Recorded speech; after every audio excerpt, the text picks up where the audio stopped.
This is the Overdue Homework Podcast.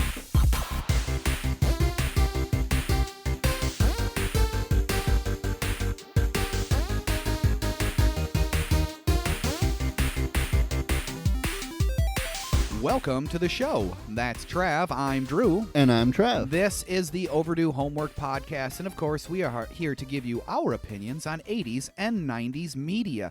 Contact us. Podcast at overduehomework.com. So, Trav, how are you doing? I'm doing really good, man. You can't really be in a bad mood getting to watch what our homework is for today over and over again. Because I still think of that's the first Marvel movie I ever saw in theaters. Heck My yeah. uncle took me, and it was bad to the ass. And then yesterday we realized we had not watched Great British Baking Show in a while, and you know how obsessed I was with that. We have 2 seasons worth of content. And just the first 2 seconds into the episode, Lauren and I have the biggest smiles on our face. I don't think you can watch that show and not be happy. It's so good. I mean, it's kind of become a caricature of itself, with all the handshakes and stuff, but when a show becomes wildly popular, of course it's going to do that to an extent because it's found a formula. It's going to stick to it. Yep.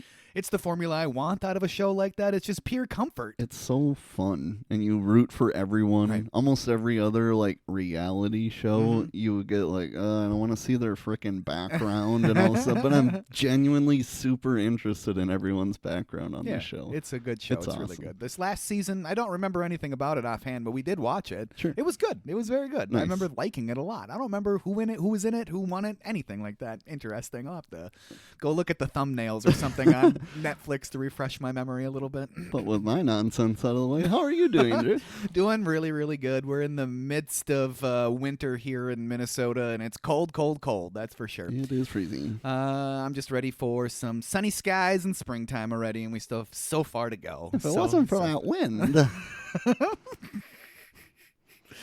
If it wasn't for the wind, Trav. If it wasn't for the wind. All right, Trav. In the production of this podcast, I used articles from 4 different websites for this. Whoa. Yeah, 4. It was interestingly difficult to find cool information about Blade. That's crazy. Interestingly difficult. So I used an article from ScreenRant.com by Ben Sherlock, one from Collider.com by Collier Jennings, and one from GameSpot.com by Chris Haydener, and IMDb.com, their trivia section. And of course, you can find all the links to the articles I used on our show notes on our main podcast, OverdueHomework.com. You can find that there. Listen to us live. Not live. Listen to us on your device that you want to listen to us. So,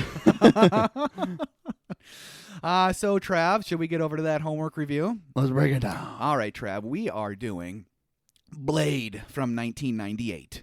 And so with that out of the way, we're going to bid you farewell, dear YouTuber. We'd like to remind you of our socials. Facebook and Instagram at Overdue Homework Podcast, and YouTube, Overdue Homework Podcast. Obviously. And then make sure you email us at podcast@overduehomework.com. Yeah, and smash those likes and subscribe buttons. Thanks, Man Bear Pig. You told me you did it in face-to-face mode, so way to go. Thanks, man. Thanks a lot, man.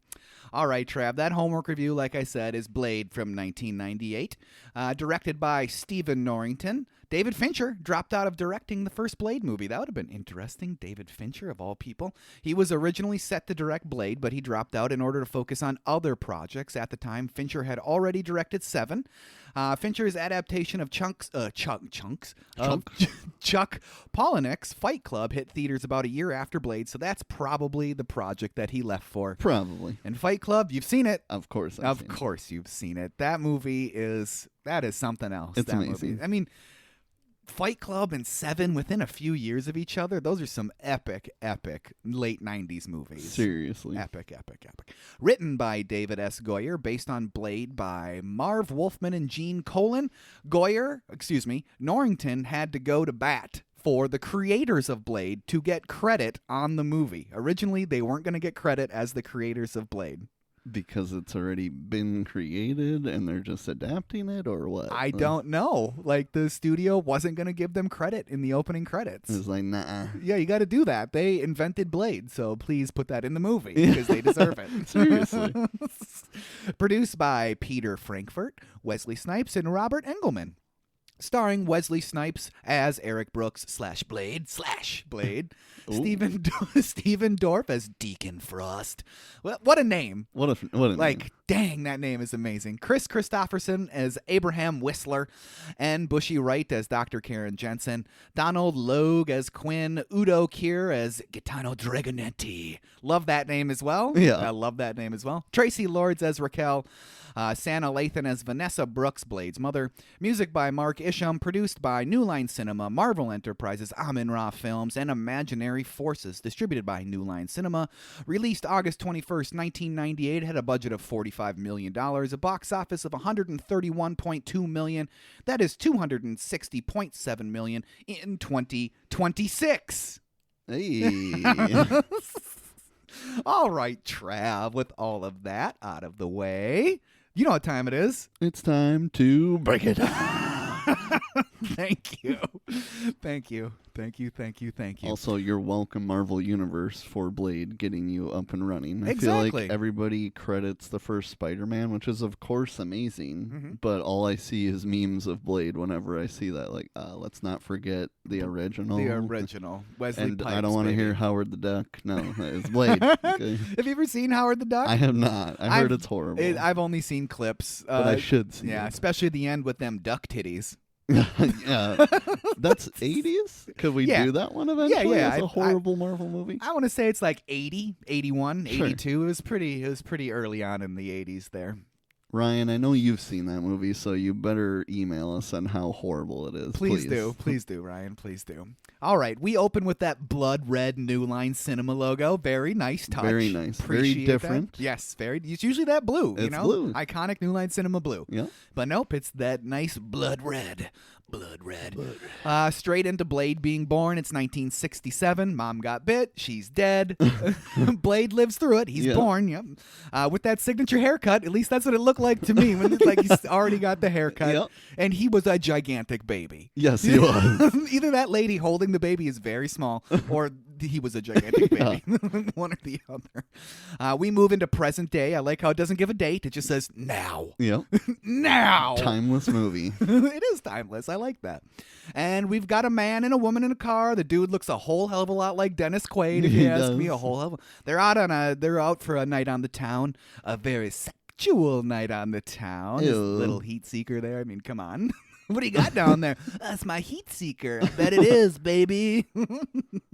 Where is all this going? Well, it's a surprise. It's a very, very large surprise. Actually, it's an underground vampire nightclub. Yeah. Of all the places to go, located in a butchering facility. Right. So when that big whatever comes flying at them, is there a body in that on the thing? Because he's The way he jumps, it seems like there is, but I don't. You couldn't tell. You I couldn't tell. I couldn't tell. There should have been, if it was supposed to be a body. I mean, was he surprised because there was a whole cow hanging in a butcher place? Right, maybe that's what it was. What's the word I'm looking for? Butchering facility is not the right place. Butcher shop? Not even, it's a big facility, a manufacturing facility for butchering. It's got a specific name.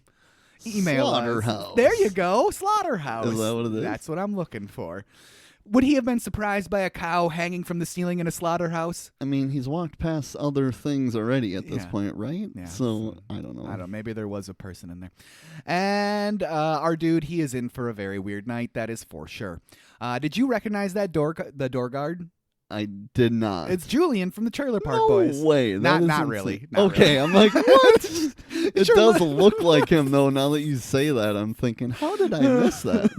So that's actually Tracy Lords, who our Dennis Quaid-looking character is with. That's her actual boyfriend.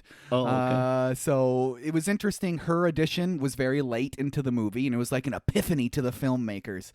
She was exactly right for the role. It really sets up this world and how arrogant and sexy. And she embodied all of that.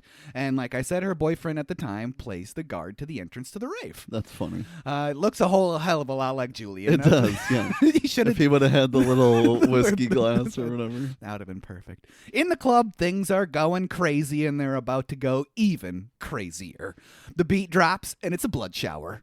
This is going to be one of the coolest intros ever. Absolutely. Beat drops, blood shower. For sure, probably the best in the Marvel universe, even now in 2026. Yeah, it's a really good opening to any movie, especially a movie like this that really straddles the line between horror flick and action movie. Yep. And superhero movie. It's like a trifecta. Yep. Things are about to go even crazier. If you couldn't believe that, it's going to go. That dude is going to get eaten alive. Oh, yeah. That's what it feels like, even though they had ample opportunity and nobody ever bit him. But, okay, moving on. The vampires are in a frenzy. He is nothing but a feeding opportunity for all those vampires. But not if Blade has anything to say about it. Ew. Denzel Washington, Lawrence Fishburne were both considered to play Blade. I love both of them, Yeah. but it's hard for me to picture either of them as Blade. Denzel, especially for me, for some reason, because he doesn't seem like the action movie type. Yeah. I mean, he does his, He gun does, violence like the action movies. Equalizer Yeah. and stuff like that. But he's not, fighting people Nah. action movies. It's gun violence action movies. Lawrence Fishburne, I guess, makes sense, you Yeah. know, Matrix. Yeah. Yes, I don't know. This movie, it feels like I had the look. I was like, did this come out after The Matrix? What was going on? Just before. Just before. The Matrix took many cues from this movie, it felt like. Yeah. Maybe it was just the style at the time, late 90s. True. I don't know, but they definitely took some cues from this. So when David Goyer first pitched the Blade movie to the studio suits, they said that only 3 actors could play the title role, Denzel or Lawrence or Wesley Snipes. And from the beginning, Goyer said that he knew Snipes was the perfect choice. Yeah. He is the perfect He choice. is. Let's face it. So now we got Blade versus a room full of vampires, and that's all I want from this movie. Yeah. Is Blade versus a room full of vampires. Yep. Every chance you can possibly get. And we Yep. do. They never stood a chance. No. It's a daywalker! It's a daywalker. It's a great reveal on our main character, because when he says that, the camera pans up and you see Blade standing there all badass. Great Yeah. reveal on our Yeah. main character. Come on, Daywalker. We got massive shotgun blasts. Oh, yeah. Massive silver Massive. stakes flying through the room, plus plenty of machine gun fire. That is Yep. a theme. Plenty of machine gun fire throughout this whole movie. Quinn, he comes for Blade. We're going to jack you up. Make him hurt bad. No, he isn't. Not one bit. Finally, some sword play, though. I love all the sword play. Oh, yeah. Give me more sword play. I want the sword play. Blade dismantles those guys and uses his little boomerang. Only time in the whole movie. Yep. Even though that was a very large portion of the promotional material, shows him holding that thing. He uses it in the first 10 minutes of the movie, and then we never see it again. No, not till movie 2. Not till movie 2. Leaving only Quinn left, and Blade wants him to hang around. Oh. 2 silver stakes to be exact, and 1 in each shoulder. We see Dennis Quaid over there in the corner. He's still hanging out. I don't know why he hasn't tried to escape. But Right. he's still just hanging out. Turns out Blade is sick of dealing with Quinn, sick of chopping him up. So he's gonna try fire this time. Yeah. Give my regards to Frost. Give my regards to Frost. I can't do a Blade impersonation. I was working on it, but I can't do it. Blade, he escapes to the street as the police show up. Stan Lee's cameo in this movie, if you notice that he did not have a cameo in this movie. He did not, no. It was supposed to be right here. He was Oh. supposed to be one of the police officers that come on to a crispy Quinn on the wall, and he's supposed to be one of the... It got cut, though. He was supposed to be one of the cops. Dang. Too bad. Over to the morgue. I got a charred cadaver for you. What a great charred cadaver. We meet Dr. Karen Jensen. She and her ex-lover Curtis are mystified by the burned up dead guy's blood. His cells are binucleated. Whatever that means. Well, sure. Sure, why sure? Karen thinks it's a ploy to get near her because, they're ex-lovers. Even though she needs space. She's, I need space. No talking about our relationship. Right. Curtis and Karen, they head to visit that burned up Quinn. And they dive right in, slicing him up, right into the sternum. Yep. It turns out Curtis was using the burned cadaver as an excuse to revisit their relationship. Yeah. Come on, Curtis. This is why Come you on. don't date people you work with. Like, Do you ever have second thoughts about us? No time for that, though. Nope. Quinn, he springs to life, biting Curtis and Karen. Good news. Blade is there. Thank God. Thank God. He came back to finish Quinn. This is the first time, I think, that he is using somebody as bait, almost. I don't Yeah. know. Kind of Kind of. Kind of. Unintentionally using her as bait. Later, it's for show. For show. Like, doing it for show. But yeah, it's a little... How does he just know Quinn isn't dead? He must. I mean, he knew that wouldn't do the trick. Right. Then why the hell did he try it? Why not just use one of those silver stakes and just jam it through his heart? Jam it through his heart or his temple or something. Or cut his head off like he does at the end of the movie. I mean, spoiler alert. Spoiler if you're listening to this having not watched the movie, then that reminds me. Do your homework, people. Do your homework, people. Quinn escapes by jumping out a window and smashing into an ambulance. He's just like in pure animalistic vampire mode at that point. It's pretty cool. After Blade chops his arm off for the first time, and Blade takes himself some bullets right in the chest. Motherfucker, are you out of your mind? Yeah. Once again, you gotta love that he just gets blasted in the chest. Right. Like, why is it never a shot to the head? Never. So that the movie can happen. Blade takes Karen and they escape by throwing her across the street like 100 feet and down like 4 stories. Yeah, she's fine. She's completely fine. She's fine. She lives, and Blade's like, I'm gonna jump too. He does it. He's got those vampire powers, so that's believable. Yeah. They escape the police, and Blade pops her shoulder back into the socket because sure. Once again, we have another, like you said, machine gun theme, and they're all missing horribly. All horribly. No distractions. Nope. They're on the rooftops across the street. Nope. Can't hit them. Can't do it. That guy lit up that door, though, with that gun. He did gun. light up that door. Blade takes Karen the only place that he can to Whistler. Yep. That's fairly fortunate for Karen. Even though Whistler says Blade should have killed her, he's going to inject her with a bunch of garlic and silver right in the neck. Yeah. I had a hard time watching all these neck injections. Yeah, definitely. Definitely. The first time I watched this movie, I was like, hand up to block the neck injection. By the time like the third and fourth time, I was like, okay, I got to watch the neck injection. Yep. Too many neck injections. That should reverse the vampireness.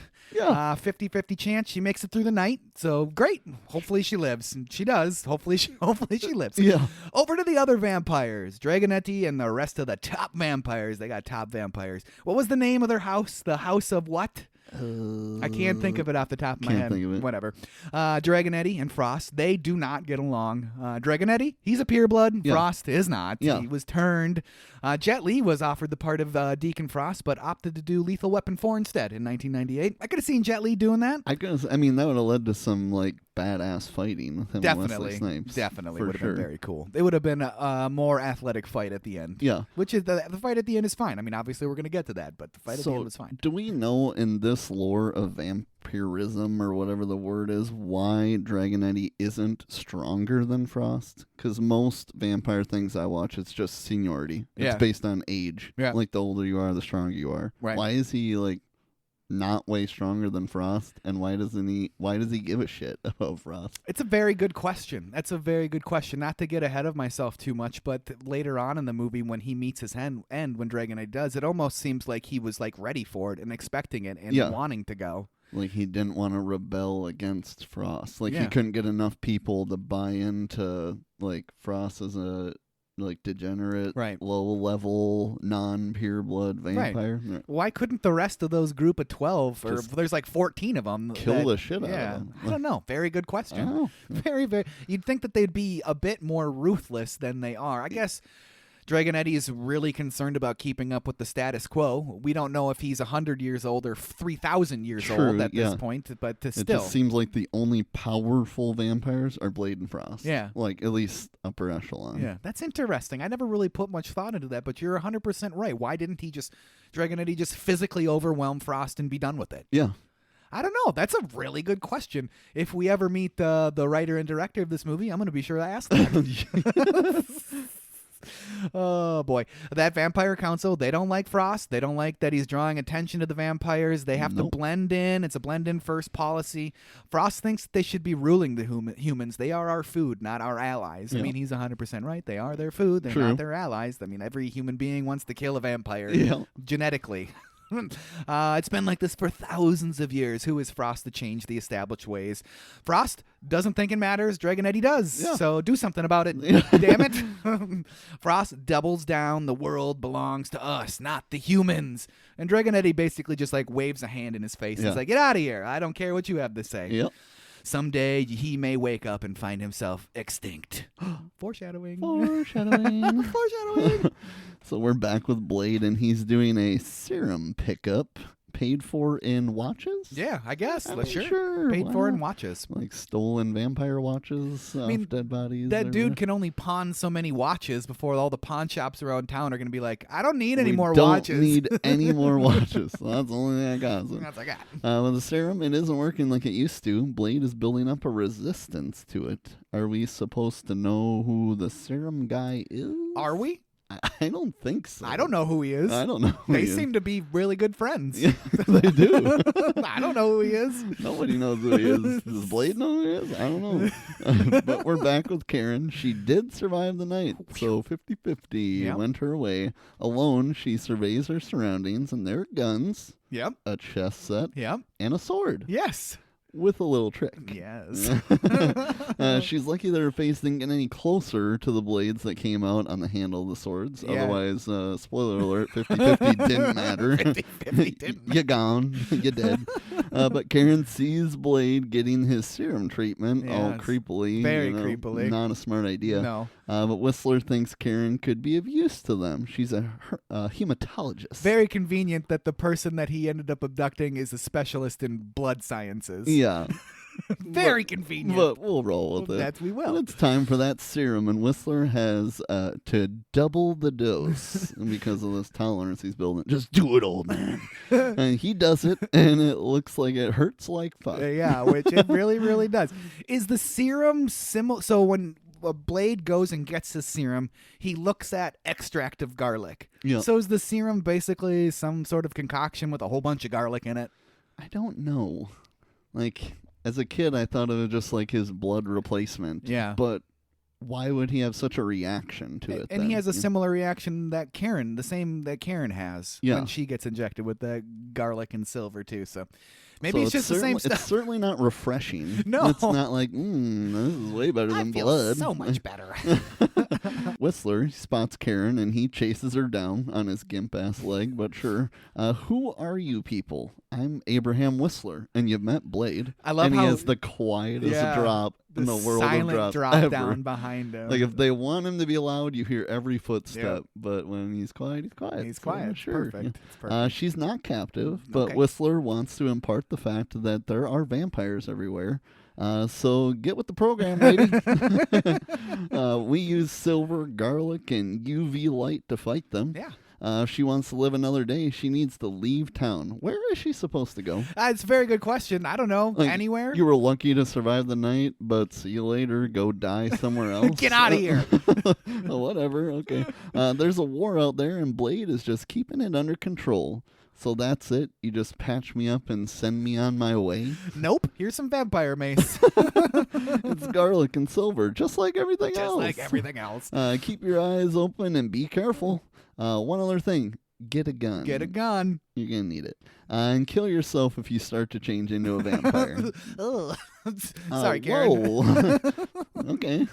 So Blade takes Karen home in that bitchin' car. Love that car. Love it. I wish it would have been showcased a little bit more. I agree. I love that car. It is really awesome. In an outlandish request from New Line, at one point the studio came to Goyer and said, "Can Blade be white?" He said, "Absolutely fucking not. Like, that is just terrible. You cannot do that." No. Like, what's the matter with you? No. Hey, so do you think you can make Blade be white? No. No, we can't. You can't do that. Back with Dragonetti, and he and Frost have a confrontation in the archives. Ooh. Frost is wasting his time trying to decipher the ancient texts. He wouldn't even understand them if he managed to translate them. So what are you doing? What are you doing? So what is Frost up to? Who knows? Who knows? At this point, it's a mystery. And what would Dragonetti even do about it? I don't know. You should have plenty to be able to do about it, but we're going to keep pretending there's nothing he can do about it. Turns out he does nothing about it. He does nothing. I also love the time of this movie, just the fact that he's got the Walkman, like the old school tape Walkman. Yep, love it. Like, sure. Back with Blade and Karen, and he drops her off. Keep your eyes open. They're everywhere. In her building, and Karen is noticing suspicious people everywhere. Tattoos on their neck, that's suspicious. That is very suspicious. In 98, it was suspicious. Very suspicious. And she's even got on the elevator with some of them. How you doing? Fine. Why would she even turn around and look at a stranger in the elevator? That's Seriously. weird in itself. It's very weird. And then the third lady that's back there, too. She has nothing to do with them. Nope. She's just along for the ride. She's just there. So she exits. They follow with the mace at the ready. The elevator people go into another apartment, and she enters hers. And what was the noise coming from the elevator people's apartment? That loud buzz? That loud buzz is for the, like, when you buzz somebody in the bottom floor, right? Not right. when you buzz somebody into your actual apartment? Yeah. I don't know. That's Sure. was weird. I don't get it, but that's okay. But she frantically packs, and bam, there's a cop. Oh, my God. She didn't lock her door? I noticed that immediately when I watched this movie for the first time for the podcast here. I'm like, she just shuts the door. Yeah. I'm like, vampires are trying to kill you. You could at least lock the door. Be careful. Vampires are everywhere. Get a gun. And she doesn't even lock the door. Doesn't even lock the door. Lock the door, lady. Okay. But yeah, that cop, he didn't mean to scare her. Some of your coworkers said that she was kidnapped last night. Are you okay? Like, that's a big deal. Yeah. That's a really, really big deal. She was kidnapped last night. Yeah. And that's a really big deal. What happened to the other doctor? He's dead. Don't worry about that. Why? Why? Because you're dead too, bitch. Oh, my God. Mace to the face. It does nothing. It does nothing. He said garlic's supposed to hurt vampires. He's the not way a vampire. She says that. Like, yeah, well, he's clearly not a vampire. So, thankfully, Blade is there again. Nobody said you were. And this is the first, like you said, official using as bait situation. Yes, that is the first. But he's there to kick that guy's ass. Yes. I love how he just literally beats the shit out of him all over her apartment. All over. Finally, she says, "Is this all necessary? Do you have to break every piece of my furniture in here? Really? Really?" But he's a familiar. He works for the vampires in hopes of being turned one day. He's owned by Frost. Oh, my God. Blade wants to know what Frost is up to. That makes sense. Who doesn't? I mean, Dragon Eddie wants to know. Blade wants to know. We want to know. Very what the hell's he popular doing? guy. They take the cop out to his car on a public street and continue to kick his ass. Nobody says anything. Nobody bats an eye. Nope. Nobody. Sure. But the cop escapes with little help from Karen. You better wake up. The world you live in is just a sugar-coated topping. There's another world beneath it, the real world. And if you want to survive, you better learn to pull the trigger. Wait a minute, I'm coming with you. But you're worthless. The only way I'll stay alive long enough to find a cure is if I come with you. There is no cure. Oh, well, Karen seems to think there is. Yeah, I mean, she's been bit by a vampire less than 12 hours ago, and she's sure there's a cure. She's sure there's a cure. Flash forward to later that night, Karen and Blade are staking out the cop's car. Karen doubts that he's going to come back. He's not that dumb. No. But Blade is confident he will. When you know the nature of something. Question marks, like, what is the nature of something? Yeah. Why would he come back for his car? Why is that the nature of him being a familiar? Yeah, this is what familiars do. Always go back to their cars. Always go back to their car. Every time. Watch. And you know what? He does. He really does. He gets in the car and peels the fuck out. He really does. He just is laying on that. I love that. But it's fine. He's in a cop car, so no trouble there. Blade and Karen follow, obviously. They both speed across town with the weird speed-up film effect to make them look like they were going really fast. It did. I mean, it's an effect, obviously, and it's called undercranking when it's done with film. You shoot the film at a lower speed, and when you play it back at normal speed, the motion on the screen moves faster. You add in low-angle shots and sound effects, and you have the illusion of speed. So nice. It's a technique you see a lot in movies pre-CGI. Yeah. Definitely. So Blade was shot on film, not digitally. Yeah, so it makes a lot of sense that you physically slow down the film to create this effect. Right. Our cop buddy makes it to his destination, and so do Blade and Karen. It's a vampire safe house. How can Blade tell? The way they move and smell. Yeah, he's got a good sense of smell. They're like a block and a half away when he's staking that thing out. Not a problem for Blade. Nope. But there are worse things out tonight. What do you mean? Me. That is very true. Very, very true. Blade gets stopped at the door. Does he have an invitation? He does not need one. He punches his way in. And once again, Nobody bats an eye in there. Nope. No alarm is raised. Everybody's fine. Everybody was really into that J-pop rap show. Part of it, yeah, they were. Part of it has got to be just Blade looks intimidating as fuck. Like, do you really want to mess with this guy, Probably even though he not. is fucking with cops? Nah, Probably not. Nah. Speaking of that song, I was kind of into it. I kind of liked that song. Definitely. I was into it. I was like, I like this song. I looked up the name of the band. It's a duo from Japan, and I can't remember the name. But that song is all about men and their penis sizes. Nice. Yeah, just if you ever wanted to know what they're singing about. And they're singing to a room full of 60-year-old Asian men. Yep. Yeah. That's interesting. Things, they escalate very, very quickly, and Blade continues to kick Krieger's ass. Where's the entrance? I can't tell you. Punch, punch. It's in the freezer. And Bob's your uncle. It's in the fridge. Give Frost a message. It's open season on all suckheads. I don't like that name for vampires. No. I don't like that name for No. vampires. Let's not call them suckheads. No, Let's avoid that. please. Let's avoid that. Karen and Blade, they head down the stairs. They find the archive of some sort, the same one that Dragonetti and Frost were in earlier. You can tell by the red lights on those servers. Yeah. Whatever. Sure. That's great. Over to Frost, and he's having a little shindig. All the coolest vampires are there. Frost is busy deciphering all the vampire records, and he did it. He did it. He did it. Sure. Okay. You'll never decipher this language. He did it. Literally one day later, done.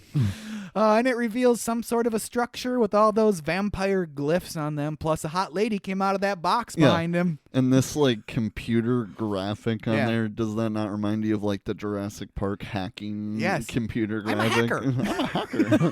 It's just, like, the most basic-ass shit you've ever seen. And I don't understand why they always present the image at that angle when it's a vertical shaft. Yeah. Why is it at this angle I in was all the wondering that, images? too. Like, why? I don't get it. Krieger, he finds Frost and tells him everything. Frost's response? To kill him by vampire bite. Frost don't give one fuck. He wants Blade. You hear me, Quinn? I want Blade captured alive. Oh, you want him alive? Quinn's literally like, I don't think that's gonna happen. Like, what? He's good comic relief in this movie, He's correct? really good. It's Yeah. very good. Do you remember the sitcom that he was on in the late 90s? That actor? I can't remember the name of it. He was the dad of a family, and they were kind of like it was kind of like a Roseanne-esque show because they were kind of white trash. Sure. In the show. I'm going to have to look that up. It was a show that I remember watching with my family, but I can't remember anything but his face about the show. So whatever, I guess. Blade and Karen, they find Pearl, the record keeper, and Pearl is a huge bitch. A huge bitch. But he refers to him as a he, and I always thought it was a girl. I did too. But it's a boy. It's a boy, and he's going to be dead soon from a sunburn. Yeah. But first, what's that structure on that screen? It's La Magra. But there's nothing Blade can really do about it. Daywalker. Really? Well, that's what Frost says. Blade takes that hard drive out of there and finds a door. Yeah. Karen kills Pearl. Yeah. He moved. Even Blade thinks it's cold-blooded. He's kind of like, dang, lady. Whoa.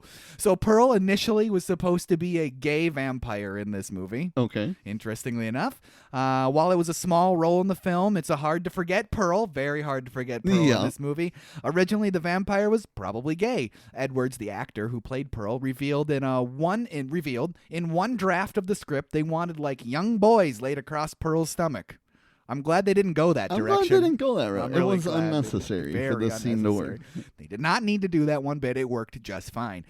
Blade blasts that door open with that explosive foam, which is really cool. There's something when he's spraying that foam, the pattern it makes. I'm like, dang, that is a sweet ass, satisfying pattern. I like it, and I also don't like how it's not even the whole way. There's like one little stretch where it's a little too skinny. I don't know. I just don't like it. Blade blasts that door open. Leads to a room full of original vampire records, the Vampire Bible. Oh. Their complete history is there, but guess who else is there? Quinn. Hola, amigo. Quinn should have been in Point Break, right? He would fit in Point Break. He definitely should have been one of the crossover between Lost Boys and Point Break. You get Quinn. Then Quinn's in that role, then, huh? And teen Taekwondo master. Yeah. She was literally an actual Taekwondo master. She trained since she was like the age of 5, brought her into this film because she was a young, amazing Taekwondo person. That's awesome because she's got the badass Chun-Li kicks Oh, yeah, going. she does. Oh, yeah, she does. It's like her one attack. Yeah. So, I mean, if you figure that out, she's, but. he does figure it out. Yeah, he does. Nonetheless, she does give Blade a little bit of a run for his money at this point. He's kind of surprised. Like, dang. Element of surprise for sure. Totally kicking some ass. Blade gets swarmed and captured and his sword taken. It's bad news for that other guy because he's a fuck up. Yep. He's a fuck up. I got his pig sticker. Okay. Sure. Quinn owes Blade some retribution, and his hand has almost grown back, which is disturbing. Yeah. Especially like the fingernails are like, ugh. Yeah, it's gross. It's very gross. And that retribution includes silver stakes in the shoulders. Ouchie. Yeah. Ouchie, ouchie. Blade laughs it off, though. Blade, what's so funny, Bright Eyes? I'm expecting company. It's Whistler. Catch you fuckers at a bad time. That's a good line. I'm a big fan of Chris Christopherson in this movie. Amazing. He plays the great, like, grizzled old guy that's just had enough of this shit. Yep. He plays a real.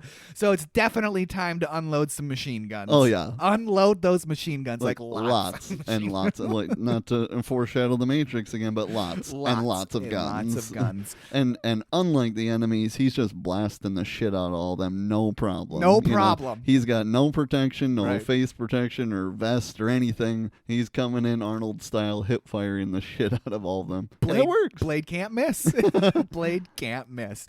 Whistler, he drops a bomb in there, literally drops a bomb in there, and they all escape onto the subway with the world's longest trains. Yeah. Those subway trains go by for so long. They are not that long. They are not that long. Blade fights Quinn while trying to save Karen, who's completely helpless. Yeah. I don't know why she doesn't just lay there, wait Right. for the train to leave, secure the sword, lay there, wait for the train. I mean, it's good that she didn't because ultimately she probably helped Blade in defeating Quinn for the moment. Right. Because she stabs him, and then Blade uses Quinn's face like a cheese grater on the train there, then chops off his other arm, and then he's like, I'm out of here, tucks his tail and totally runs. The other vampires, they close in, and Blade grabs the train as it goes by. And the number 1 grip strength of 91 episodes goes to Blade. Number 2, Pete's mom. Dislocating his arm, but saving the two of dislocating his shoulder, I should say, and saving the two of them. Karen gets him back and pops that bitch back into place, and now they both relocated shoulders for each other. Very sexy. Very sexy. A little tension going on here. And Blade's charging up with some blood, right? That's blood that he's, I'm assuming. I think so. Right? You'd think that would, like, make his thirst worse, right? You would think. If you're giving yourself a dose of it, but if you're trying to heal yourself from, like, giant stab wounds in your shoulders and your arm being almost completely ripped off, I guess the risk reward is... He's a little bud. You're one of them, aren't you? No, I'm something else. Over to Whistler. He got Blade off the streets at age 13, almost killing him, but realizing what Blade actually was. How did he realize what Blade actually was? Nobody knows. Nobody knows. Like, other than, did he find him, like, just before the sun went down? So he knew, like, okay, you're not quite like the rest of them. Maybe otherwise, what... Maybe he hosed them down with garlic. Confrontation did they get in where he's like, you know what, you're not like the rest. You might act like a vampire, but you're not quite a vampire. And you're pretty scary. But you know what? I'm going to give you a bunch of guns and make you a sword, and then we're going to just figure it out from there. Oh, my God. Like we said, Blade got all the positives of being a vampire and not all the negatives except for the thirst for blood. Thirst for blood. Whistler's attempts to find a cure have failed, which makes the fact that Karen is going to find one in the matter of a couple of days even more absurd. Yeah. Whistler's been working on this since Blade was the age of 13. Yeah. And Karen's like, I got this. Here we go. Cure it. I cured it. I cured it. I cured it. I cured it. And Blade's body is starting to reject the serum, and we've already established that. Well, why does Whistler hunt vampires? Because they killed his family. It's a likely story. You know, the vampire, they had a drifter come knocking at the door, and then the vampire was going to make Whistler decide who he killed first. You'd think if the vampire was trying to kill all of them, you would have killed the dominant male of the family before the rest of the family. Right. But that's okay. And how did he get out of that? How did he kill the vampire? Did his family actually get killed? We will never know. We will never know. I'm sure if you've read the comic book, you probably know all of this stuff, but I certainly don't know any of this stuff. If you did, email us, please. This movie does tailor to people that know the story. True. It really does. Yeah. So there's lots of questions for the average movie goer that does not know Blade's story. I watched this a while before we had decided we were going to do it with Lauren, and she loved it a lot, but she was asking me, like, where is Blade from? And I had to honestly look it up. I mean, he's like X-Men type. Yes. So, yeah. Interesting. There's no, you don't get that at all when you watch this. You have no idea. I guess if you want to try to keep it action-packed and to the point, you'd have to get rid of all that exposition, and they did. Yeah. Otherwise, this movie could have been easily probably 3 hours long. Right, and probably would not have been as successful. Nobody wants that. No.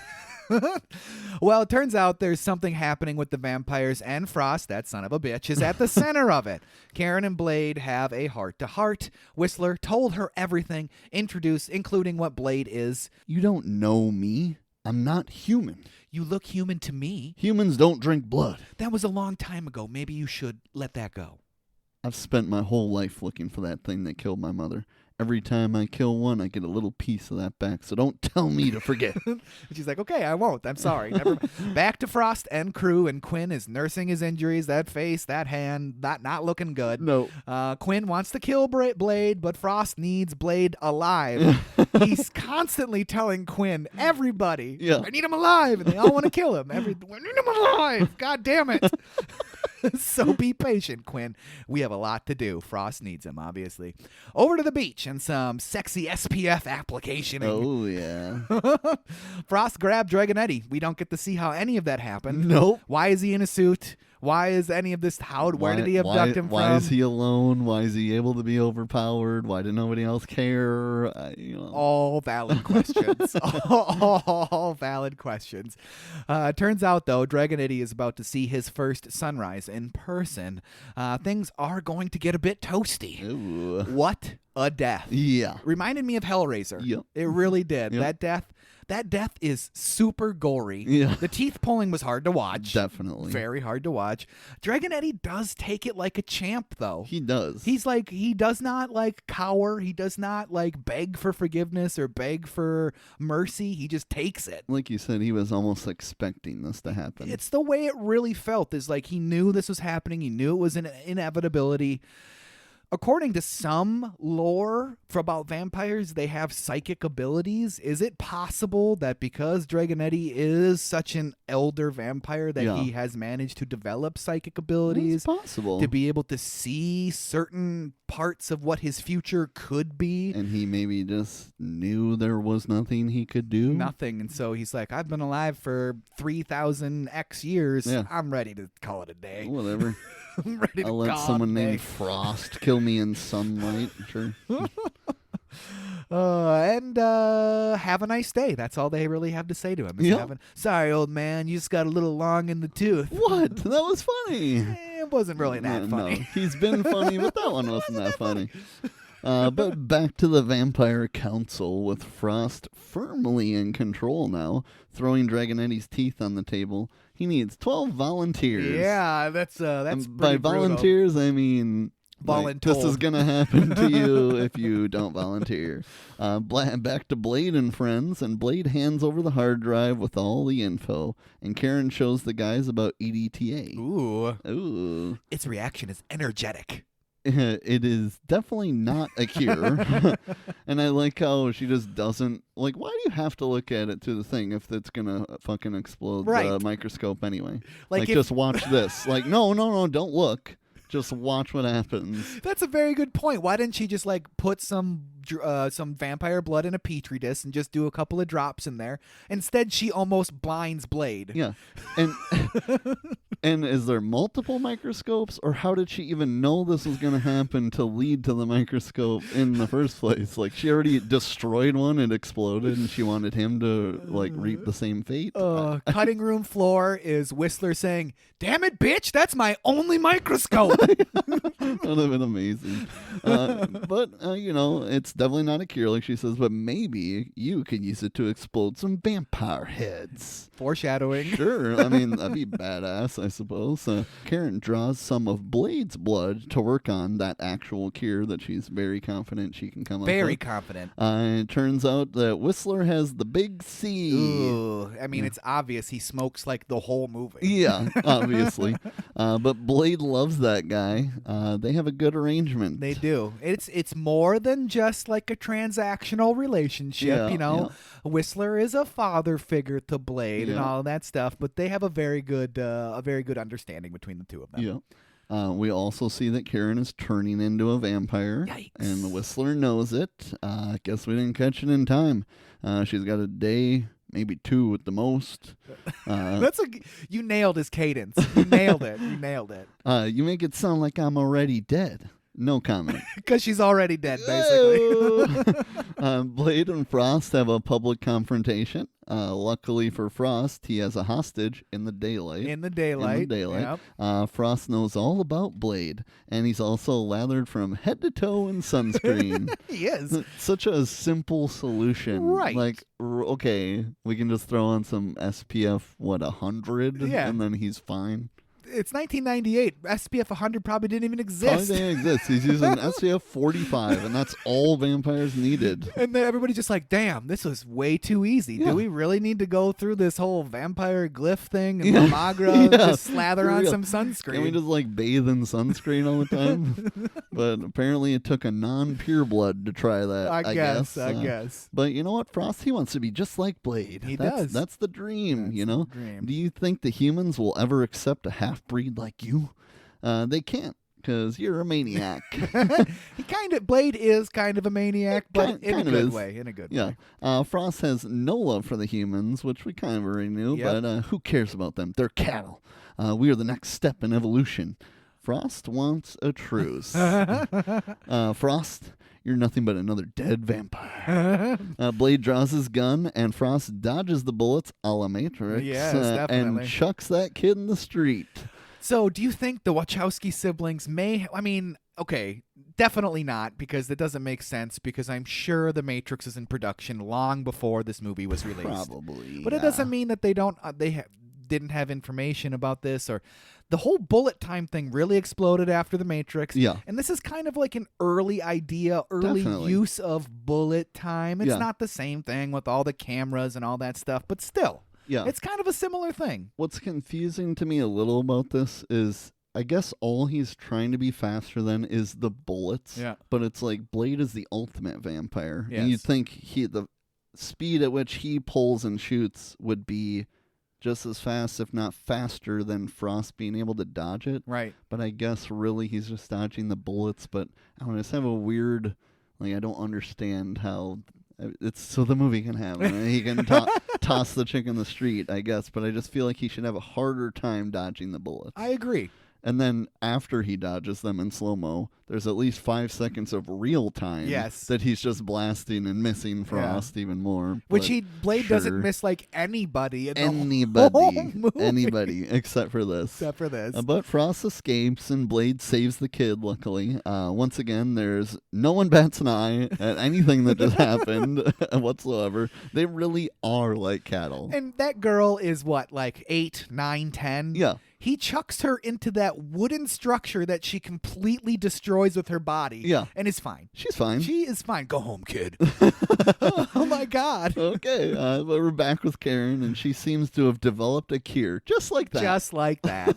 and with no one to test it on, she tests it on herself. And it works. I mean, I guess so. They never really say that it was like, hey, it worked for real. Right. But I mean, sure, on her, but maybe not on Blade, because he was born with it. It definitely isn't Maybelline. Yeah. I like how she knows that part of it, too. Like, I was confident that I could get one for myself, but I Yes. wasn't born with it. So, you know. Yeah. So she may be able to cure his thirst, but it's going to take time. What does that mean? Like multiple injections? I don't know. What does that mean, Karen? Right. Like time you don't have. Are you cured? We don't know. But, bad news, though. Frost and friends found Whistler and Karen. This is very bad news for Whistler. He gets stomped to death. Well, near death, but Near it death. seems like death. It seems like it. Whistler deserved better than that. He definitely He deserved really did. better than that. Like, I do enjoy, like, the callousness and the coldness of that scene is almost a little bit shocking. Yeah. Because Whistler says, go on and bite me then. Get it over with. I'm not going to bite you. And then just stomp your face in. Right. But Karen, she's captured. Blade returns. Whistler under a sheet, almost dead. Complete with a bloody VHS. I enjoy a bloody VHS. Sure do. I'm not dead yet. I'm not dead yet. This is Blade and Whistler's final time together. Oh, and single tear. Whistler tells Blade about Lamagra, and that Frost needs Blade and his blood.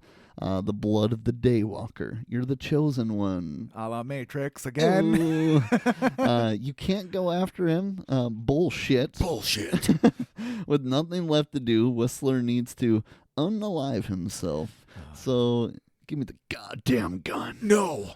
But then Blade does it anyway. Yeah, I mean, what are you going to do What's here? a badass gun to just give him and then walk away? Like, don't you have a shittier gun you can go grab him real You quick? think so? And he draws it so hard, too, that Whistler, Yeah. almost flinches. He's like, whoosh. Yeah. And then gives it to him like, okay, sure. But Whistler, he completes his final task. Now walk away, you stupid son of a bitch. Walk the fuck away. Bye-bye, Whistler. Bye-bye, Whistler. It's personal now. Even more personal. So both of his parents have been murdered. Well, his mom's not really murdered, but both of his parents have been murdered. Yikes. Yes. The VHS, you can find us at the Edgewood Towers. That's it. We didn't need that VHS. He could have left the post-it. Could just left to post it, but sure. So Blade readies himself, silver bullets, EDTA surges, silver stakes, and a bunch of symbolism I don't get. I don't get it. I really, really don't get it. Like the flowers that he chopped off, or chopped the roots off of. Do you get that? I do not. I didn't get it either. I looked it up literally like seconds before we started, before you got here for us to record. So the flower that he has there is some sort of a hybrid flower. Okay. Okay? And so it's like two things, like him. Two things come together to make a hybrid. He's a hybrid. And by cutting off the roots, he's cutting away his human side and going full vampire. Okay. I did not get that watching it. There's no Who way the hell would? There's no way you can get that. Yeah. But I mean, it works. It works. Anyways, it's motorcycle time. Love it. Love it. And that's how you know it's serious. No time for four wheels. Two. Only two. It's two. Back with Frost and Karen and that other chick. Yeah, whoever that is, his girlfriend. His girlfriend. What's her name? Ish. Well, I don't even know. Blonde vampire. Blonde vampire that only wears white. Yeah. I feel like I watched it multiple times trying to catch her name. I don't and think I they don't say know it. that it's said. I don't think they say it. So, blonde vampire. Karen, you seem tense. Ooh.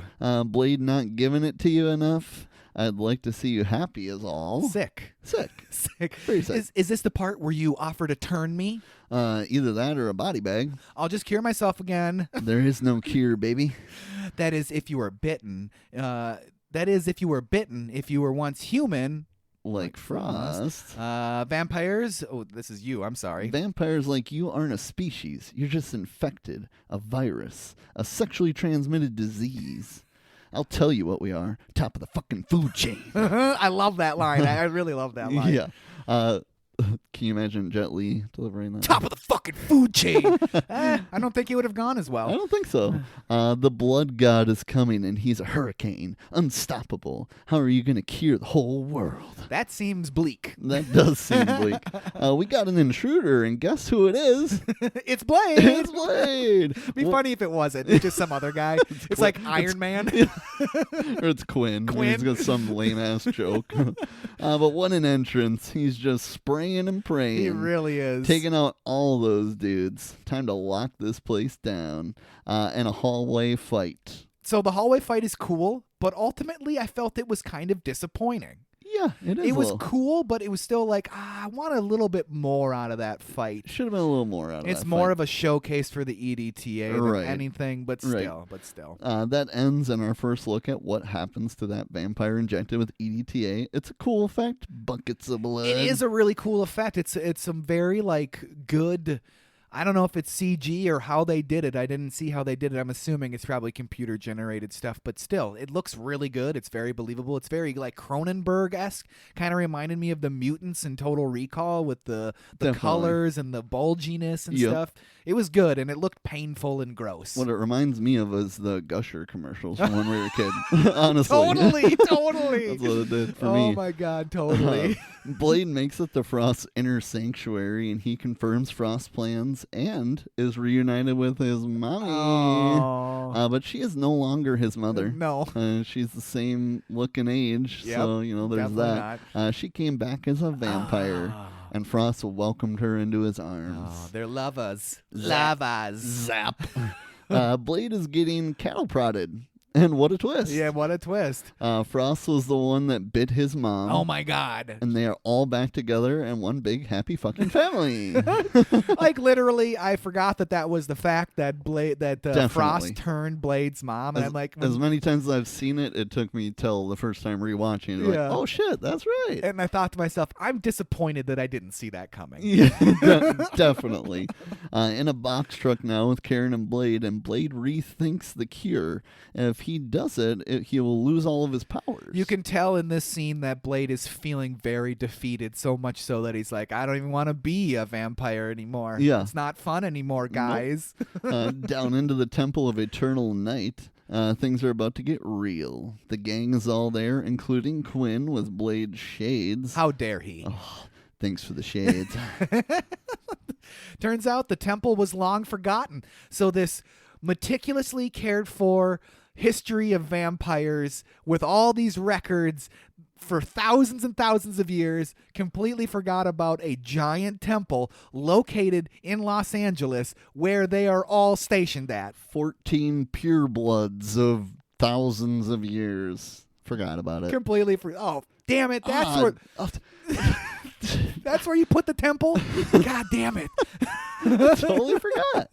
So good thing for Frost, he's a student of history, with Blade cuffed and his thirst only getting stronger. Quinn punches him in the face. Yeah. And his Frost reaction was like, thanks for doing that. I didn't need you to punch him in the butt. Thanks anyways. Frost takes Blade's sword, and he knows about the trap. Hold your arm out, Quinn. Why? They're all better. It was all a joke, and everybody has a big laugh. He's fucking joking, man. He's fucking joking, man. Why didn't both of his arms get chopped off? Yeah. That would have made the joke even funnier because of the rule of 3. That would have been the third time that Quinn had lost one or both arms. Yeah. The rule of 3, that would have been even funnier. Definitely. Quinn should have lost his arms. Should have lost his arms. He got an arm off. But he's got to do some more stuff later on in the movie here, so I guess you can't chop his arms off. Yeah. Whatever. Frost mistakes the EDTA for Blade's serum, and Blade tries to get Frost to inject it. But Frost, that would have been fucking funny. Oh, I'm going to do it. And roll credits. Roll credit.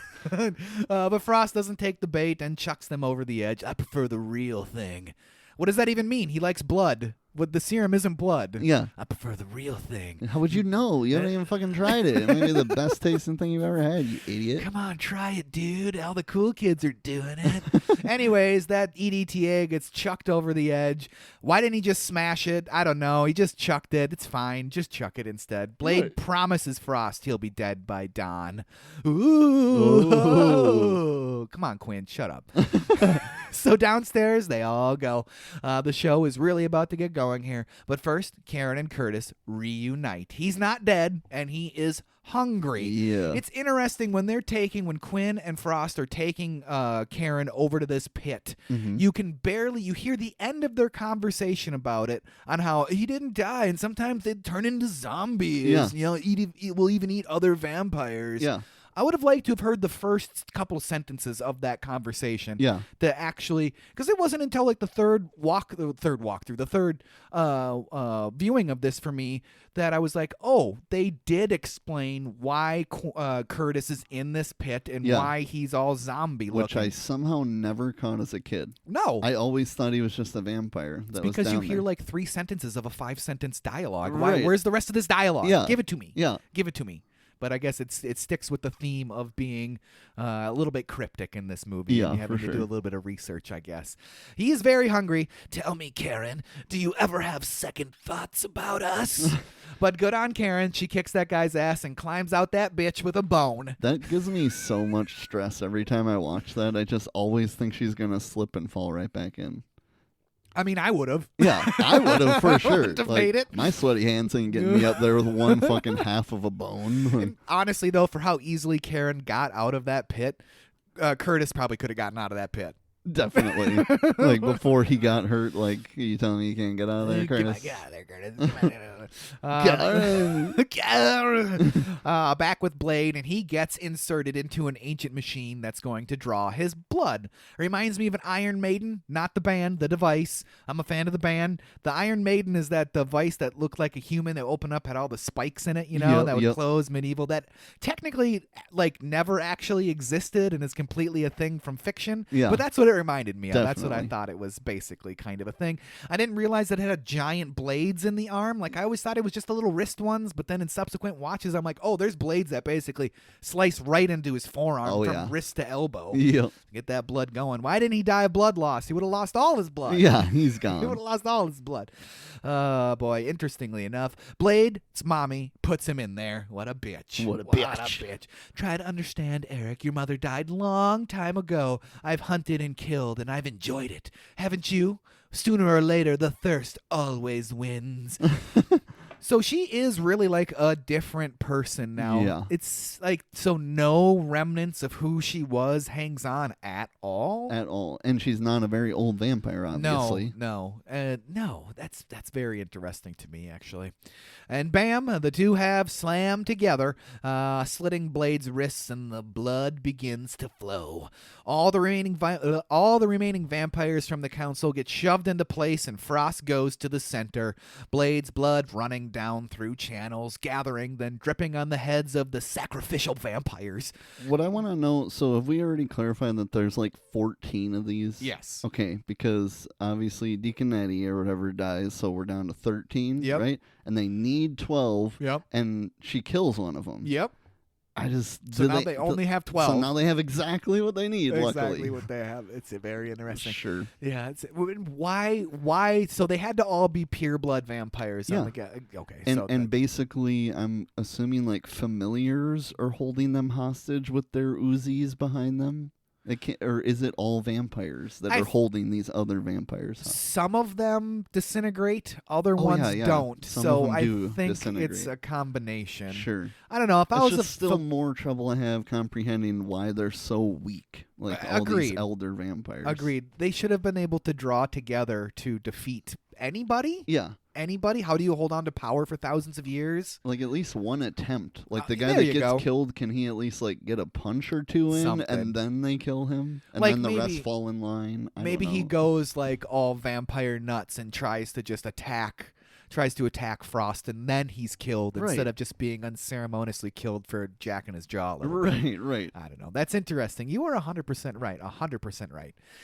Continuing on, Karen finds Blade and releases him. He's mostly dead. Yeah. So he has only one choice. He has to drink her blood.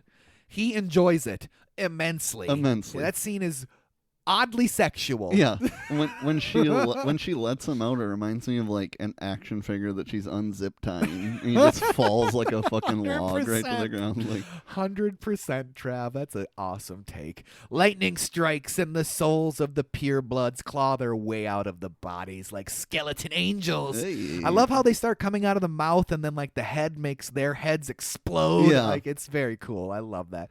All those skeleton angels are flying all over the place, flying going through Frost and charging him up, culminating in all of them entering Frost and creating La Magra. And Quinn thinks he's going to be a naughty vampire god. One more little joke from Quinn. Thanks. Charged up on all that Karen blood, Blade is ready to kick some ass. Which hypothetically he should feel way better than he has in a long time. Yeah. Even though he lost a lot of blood. I mean, this is the first human blood, she's cured. So first human blood he's had in forever. since And he wasn't was 13. It wasn't just like a little bit either to recharge him. Like he was chugging her blood. He went over the top.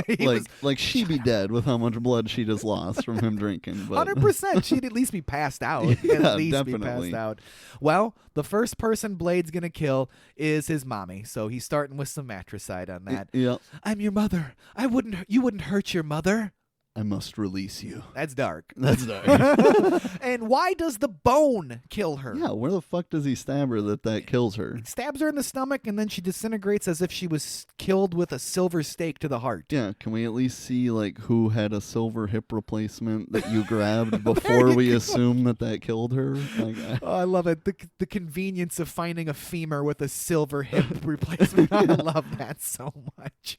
And Karen is blasting bitches with one-handed shotgun blasts. Yep. And bam, Blade is superhero lands in the middle of the place.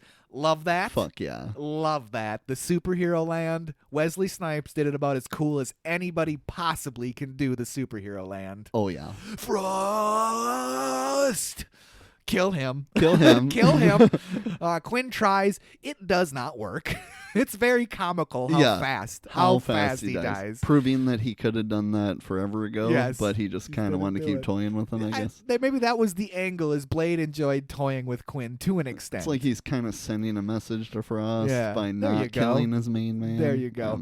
Whatever. It results in Blade grabbing those sunglasses as that song drops. Oh my God. It's so badass. Epic. It's Just so badass. love I it. do wish that Wesley Snipes would have been able to put those sunglasses on with one hand, because he grabs them and puts them on with two hands. One hand would have been slightly cooler. Would have been. But it's, we're splitting hairs here, because it was about as cool as you could possibly get for a shot on scene in a superhero movie. I loved it. Loved Definitely. it. Let the ass kicking begin. Oh yeah. Those guys never stood a chance Fuck against no. Blade, not one bent.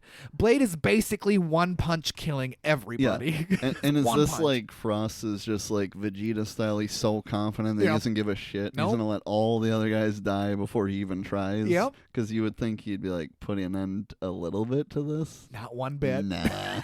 He's just gonna. Fuck him. Maybe he even's like, damn, this is pretty entertaining. This is pretty sweet. I'm La Magra, so I don't care. I don't give a fuck. Blade is, like I said, one punching everyone. Karen is still on a rampage, and she maces Frost's girl, and her head explodes. Yeah. I do like so that's like a classic movie trope. If you introduce a gun in the first act, you have to have it kill somebody in the last act. Yeah. So you introduce this mace in the first act, and then finally it kills somebody Yeah. after there was a little bit of a fake out Right, with right. Krieger or whatever. Yep. So I do appreciate the payout on that. I wanted to see what happened. Basically the same thing that happens with the EDTA. Yep. So why aren't you just injecting all these vampires with lots of garlic? Right. But that's okay. It was still very, very, very cool. I loved it. Her head exploding everywhere was graphic, and I loved it. Finally, after killing everyone there except Frost, we have the main event. Oh yeah. Hey, Blade, let's do this. You're pretty confident there, La Magra. Yeah. Pretty confident. It's a sword fight. Yeah. Love a sword fight. Blade and Frost are going toe to toe. Shows you how strong Blade actually is. Yeah. You're going toe to toe with a vampire god at this Yeah. point. Yes, it does seem like Frost is holding back to an extent For sure. right now, but he's going toe to toe, holding his own, charged up on that Karen blood. Blade chops Frost's arm off, cuts him in half. So that's it, right? Roll credits? Yep. Not yet. Frost pulls himself together, and Blade can't believe it. And he mouths, "What the fuck?" Why not say it? I don't know. Say it. It's rated R, is it not? It is rated R. So the swearing in this movie is pretty toned down. Yeah. There's not tons of swearing. There's plenty of fucks. There's some shits and stuff like that. But it's pretty toned down, and I think that's because of the level of blood and exploding bodies that are in this movie. So to toe that line between what could possibly be an NC-17 rating, which we've established is a death sentence for a movie. Right. And trying to keep that R, you cut out some swear words to keep the gore. In this movie, which we talked about earlier, being a hybrid, like Blade himself, between an action movie and a horror flick. Yeah. So I get it. Still, just have him say what the fuck. Don't mouth it. Just have him say it. Seriously. Put it in post for the DVD audience. Yeah. I don't care. Seriously. Just do something. Frost has Blade on the run, and nothing is stopping him. Not even a blade through the gut. No. But that EDTA, or as Frost thinks, the serum, still thinks it's the serum. Yep. Blade slings his sword, the little prongy deals pop out, freeing the EDTA, and even Frost says, nice shot. Nice shot. And then he watches him do the most dramatic, like, spin catch of it. Blade catches it like a badass, which is awesome. Love it. That's one of those things when you see Blade represented in popular media, that's one of the things you see in the movie. Definitely. And same thing with the sunglasses and Yep. stuff like those are some things that you see. If you've never seen Blade, you've seen that 30 seconds of movie before For sure. in your life. Then he starts throwing that EDTA, sticking Frost over and over. The effect of the EDTA starts to take hold. Some motherfuckers are always trying to ice skate uphill. I don't know. It's L.A., not really a great hockey town. Not a great hockey town. Okay. All right. It's a line. It gets the point across. But ice skate uphill? Yeah. When would And one have the opportunity to ice skate uphill anyways? Right. Just in life. In life, in general. And we certainly haven't clarified that it's like winter right now where they're at. It's a line. It's a line. It is a line. It's a line. It's, it gets the point across. He delivers it well. He does. But the line itself, I think it could have been a better one. Could have been a better one. Could have been something. The final vial going straight into Frost's head, bloating into a grotesque blob. Frost explodes, except for his right leg. That one doesn't bloat up. No. And if you watch the explosion, that right leg just kind of flops over. Yeah. It's very funny. So that's it. And they're going to get the fuck out of there. Karen and Blade emerge on the surface at sunrise. It's a new day for humanity. That's got to be what that's symbolizing. Yeah. Humans will never know what Blade did. I need to get back to the lab if I'm going to cure you. It's not over.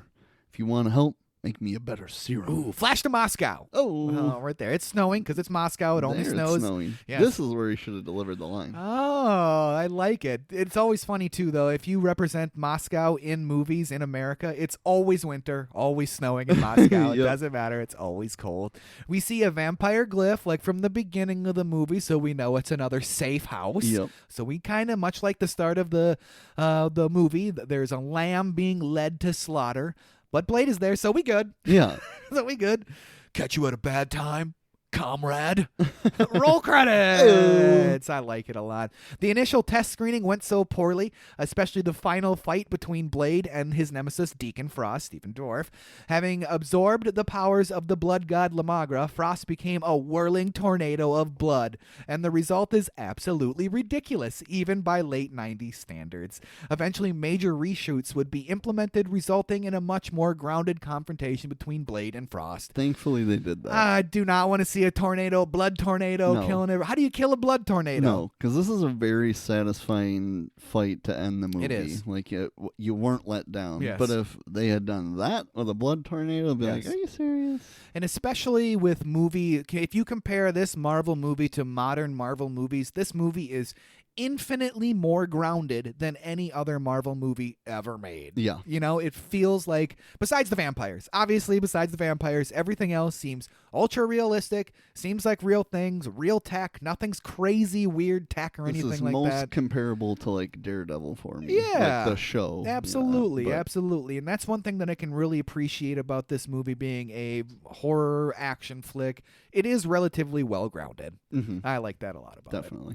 So, Trav, with all of that out of the way, did you like it? Of course I did.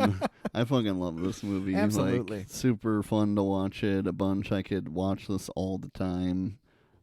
I would say for the longest time, this was for sure in my top 3 Marvel movies. I'd say even after there's been now like 40 Marvel movies, Yeah. I can confidently say it's in my top 10 still. Yeah.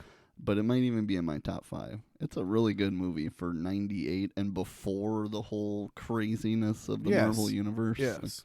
Love it. I would totally agree with you on that. I didn't really think of ranking this in terms of other Marvel movies, but if I were to do it here on the spot, I would put it up in my top 5 because of its realistic nature. And I, like we've established on this podcast, I love practical effects. Definitely. I love actual gun shooting. I love the lack of green screens and all of that stuff. I love that stuff. It's a real filmmaker's film. Hand-to-hand combat. Hand-to-hand combat. Not everything's a computer-generated fight scene in space, which is something that I appreciate, definitely. Love this movie. It's very good. It was a blast from the past for me. I don't know if I've seen this since the year 2000. I mean, it's been a long time since I've seen this movie. Really, really liked it, and it made me miss Wesley Snipes in movies. Definitely. Sort of the same way that Major League made me miss Wesley Snipes. I wish he would have just paid his damn taxes and didn't have to take a break from movies for so long. For real. Now he's really old, and it's not the same Wesley Snipes anymore. I did see that. I don't know how official it is with what you see on Facebook now, but supposedly he is going to make one final appearance as Blade in Marvel Secret Wars, the one that's coming out after Doomsday. Okay, because he was in Deadpool. Because he was in Deadpool Wolverine. Make his cameo to come back. They had planned to do a new actor and do a Blade movie or series, which was canceled. Good. And now I saw this that supposedly he'll be in Secret Wars. Hopefully it's longer than 30 seconds cameo, but we'll see. So. And if you're going to do a Blade reboot, please let it breathe for a few years after this last appearance of Wesley Snipes as Blade. Just let it breathe a few years. Definitely. Please. Anything else, Trav? Nope.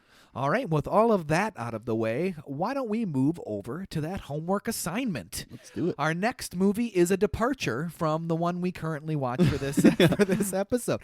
It's a rollerblade movie, Airborne, from 1993, directed by Rob Bauman, screenplay by Bill Apalasa, story by Stephen McEvity, produced by Bruce Davey and Stephen McEvity, starring Shane McDermott as Mitchell Goosen, Seth Green as Willie Metzer, Brittany Powell as Nikki, Chris Conrad as Jack, Eddie McClurg as Irene Metzler, Patrick O'Brien as Louis Metzler, Jack Black as Jose Augusto Rafael Augie de la Parra, nice. Alana Urbach as Gloria, Jacob Vargas as Snake, like from Metal Gear Solid. I hope so. I hope it's Owen Stadelli as Blaine, Jessica Bouviers as Alexis, Chris Edwards as Walt, and a whole list of other characters that probably don't matter at all. Cinematography by Darren Okada, edited by Harry B. Miller III. Music by Stuart Copeland, produced by Icon Productions, distributed by Warner Brothers, released September 17th, 1993. It had a budget of $2.6 million and a box office of $2.9 million. Damn. It made its money back, which is $6.5 million in 2026. So not exactly a blockbuster. Yeah. But this is a movie that I saw on TV late at night in the middle of the 90s and was like, what the hell is this? Can't wait to watch it again. And this definitely has to have somewhat of a cult following. Because I see a lot of online traction for love for this movie. Yes. So it's one of those unique, like, underdog training montages, win the big race, love it type of stuff. You know, like it's a ski movie from the 80s, but it's a rollerblade movie in the 90s. It's the same kind of vibe.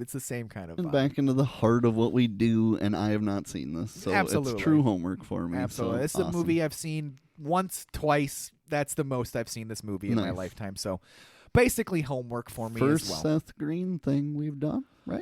Yeah, absolutely. Yep. Maybe we'll get to Idle Hands someday. That was 90s, wasn't it? That's another one I haven't seen that a lot of people love. It's good. It's funny. It's funny. Idle Hands was 90s, probably like 98, 99, 97, something like that. Very late 90s.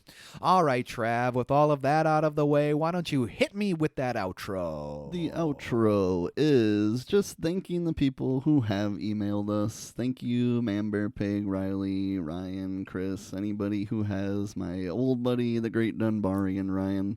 I do appreciate when you send us some emails. It doesn't have to be a request. Nope. You can follow Riley's lead and just fucking ask us some questions. Please I'd do. love to read it. So if you want to, the email is podcast@overduehomework.com. If you're not already following us on socials, Facebook and Instagram @Overdue Homework Podcast. And then I want to make sure, Ryan, if you listen to the end of this and you have seen Howard the Duck, I want you to email us and tell us how bad or good it is, or how good bad it is, whatever. But yeah, make sure you tune in to the next exciting episode of the Overdue Homework Podcast.